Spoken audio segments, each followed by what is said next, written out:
अजीज नाजरीन ग्रामी दोस्तों साथियों, उम्मीद करता हूँ कि आप सब खैरियत से होंगे और आपके हिंद मेरा आदाब। जैसा कि जानते हैं कि मौजूदा हालातों वाक़यात एक नहायत ही गंभीर सूरत-ए-हाल अख्तियार करते जा रहे हैं। हम इन हालातों वाक़यात में बेशुमार मसाइल का, परेशानियों का शिकार भी हैं। सुबह से लेकर शाम तक हम मुख्तलिफ तरीकों से इनका सामना भी करते हैं। क्या आज तक शायद किसी ने इन वजूहात पर गौर करने की कोशिश ही नहीं की है, लेकिन आज हम मिलकर इनके बारे में जानेंगे।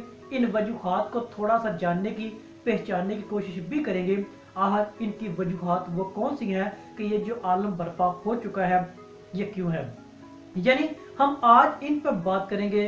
ये नहायत एक बड़ा इंकशाफ भी है, यानी मौजूदा हालातों वाक़यात की असलियत पर बात करें, इनकी हकीकत को जानने की कोशिश करें। तो इनसे अगर पर्दा चाक करने की कोशिश करें तो आज हम इसको अपनी अकल के जरिए जानने की, पहचानने की और इसका एक थ्योरी या नजरिए की सूरत में भी पहचानेंगे क्या हर ये मामला है। तो लिहाजा जब भी कोई थ्योरी या नजरिया पेश किया जाता है तो उसका एक पस मंजर होता है, उसका एक बैकग्राउंड होता है, और वो जो बैकग्राउंड या पस मंजर वो नहायत ही वसी मानों में होता है। इसकी वजह यही है कि हमने आज तक इन हालातों वाक़यात के उस पस मंजर को, उनके बैकग्राउंड को जानने की कोशिश नहीं किया। अगर है तो हमने क्या उसके ऊपर अमल दरामद ही नहीं किया। यानी कोई भी थ्योरी पर बात करें, किसी भी थ्योरी पर उसका थोड़ा सा गौर फिक्र करें तो वो इल्म, अकल और कलम की मुनासबत से क्या है वो सफ़ा करतास पर या वजूद अपना लेती नजर आती है। उसके साथ उसका जो शऊर का एक अहम ताल्लुक होता है, समझ बूझ का जो ताल्लुक होता है, और समझ बूझ, अकल, इल्म और शऊर के जरिए वो जो फलसफा है रूप लेकर किसी न किसी रंग में अपना वजूद दिखाता नजर आता है। इंसान की पैदाइश पर गौर करें तो ये भी एक थ्योरी नुमाही की एक शक्ल थी। यानी इंसान की पैदाइश, इंसान की तख्लीक, वो जो जीन्स कहलाते हैं वही थी।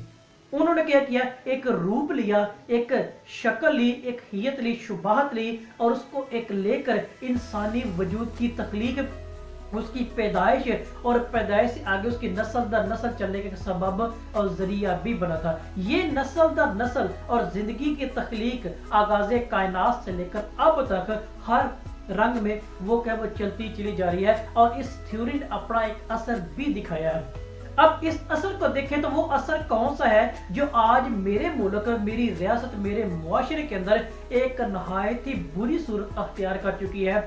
फिर वो जमाना, चाहे वो पीरियड ऑफ टाइम की बात कर ले या हालातों वाक़यात की बात करें, वो मुसलसल एक नहायत बुरी सी बुरी सूरत हाल अख्तियार करती चली जा रही है। यानी जमाने के साथ साथ ये जीन्स कातल बन गए।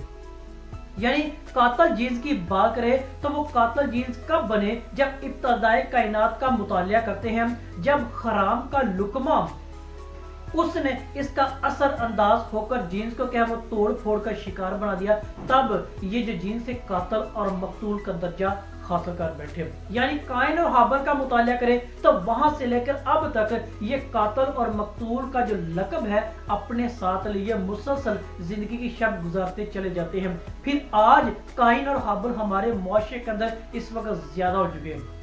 हम देखते हैं कि जब इब्तदाए कायनात पे खुदा ने बाबा आदम और माई हवा को पैदा किया था तो खुदा ने हर चीज का अख्तियार बख्शा था सिवाय उस शजरे ममनुआ के। जो ही उन्होंने उसका पर अमल दरामद किया वो हराम का असर उनके जीन्स पर पड़ा, और जीन्स ने क्या पहला कातल और मकतूल का दर्जा भी हासिल किया, और वो नस्ल दर नस्ल देखे तो अब तक हमारे तक आ पहुंचा है। वो क्या है, वो वजह सिर्फ एक वो हराम का असर है। वो वजह क्या है, वो ममनुआ चीजों का इस्तेमाल है।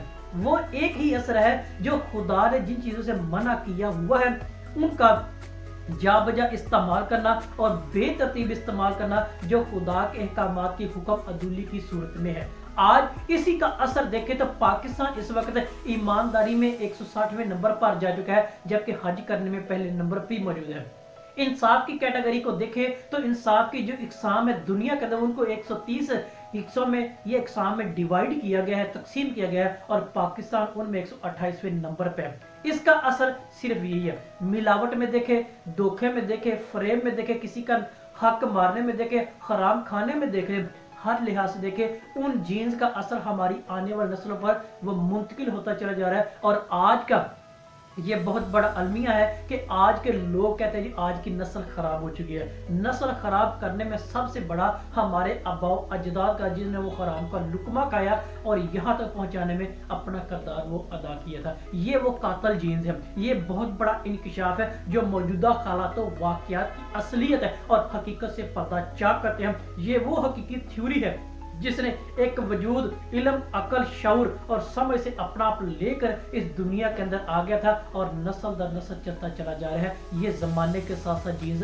कातल होते चले जाते हैं और ज्यादा गंभीर सूरत इस वक्त अख्तियार कर चुके हैं। आप रोजाना की बुनियाद पर देखते हैं, आप रोजाना की न्यूज चैनल पे देखते हैं, अखबारात में थे, अपने इर्द की गली मोहल्ले में देखते हैं कि फलां ने कातल कर दिया, फलां मकतूल बन गया, ये हो गया, वो कर दिया। ये सारी चीजें क्या है? ये उस जीन्स का असर है जो हमारे जीन्स पर आबाओ अजदाद का असर और अब तक ज्यादा उसको बढ़ाने में अपना किरदार वो अदा करते चले जा रहे हैं। अजीज नाज़रीन ग्रामी, हमें इस अकल फहम और फरासत का इस्तेमाल करके इन पर गौर करना होगा। अब दुनिया के दीगर ममालिक की बात करें तो ऐसी गंभीर सूरत हमें वहां पे नजर नहीं आती, क्योंकि वो इल्म भी रखते हैं, वो अकल भी रखते हैं, वो शऊर भी रखते हैं और समझ भी रखते हैं और हराम और हलाल की तमीज भी करते हैं। गो हमारे मुआशरे के अंदर ये चीज बिल्कुल सिरे से खत्म हो चुकी है। हत्ता कि हमने रिश्वत को भी, नजायज खोरी को भी मुख्तलिफ नाम देकर अपनी जिंदगी का महवर और हिस्सा बना लिया है और वही हमारी आने वाली नस्लों का बेड़ा गर्क कर रही है। जो आजकल कहा जा रहा है कि आज की नस्ल वो खराब हो चुकी है, आज की नस्ल वो बिगड़ चुकी है। ये उन सब कातिल जीन्स का इफेक्ट है, असर है जो हराम के इवज चलता चला रहा है और इसी बात को हमें आज तब्दील करने की, सोचने की, उस पर अमल करने की आज बेहद जरूरत है। ये कातल और मकतूल से हटने की जरूरत है। अजीज नाज़रीन ग्रामी, इसी बात को सोचिएगा, इन बातों पर गौर कीजिएगा, अपनी कीमती राय से आगाह जरूर कीजिएगा। आप सबका बहुत शुक्रिया।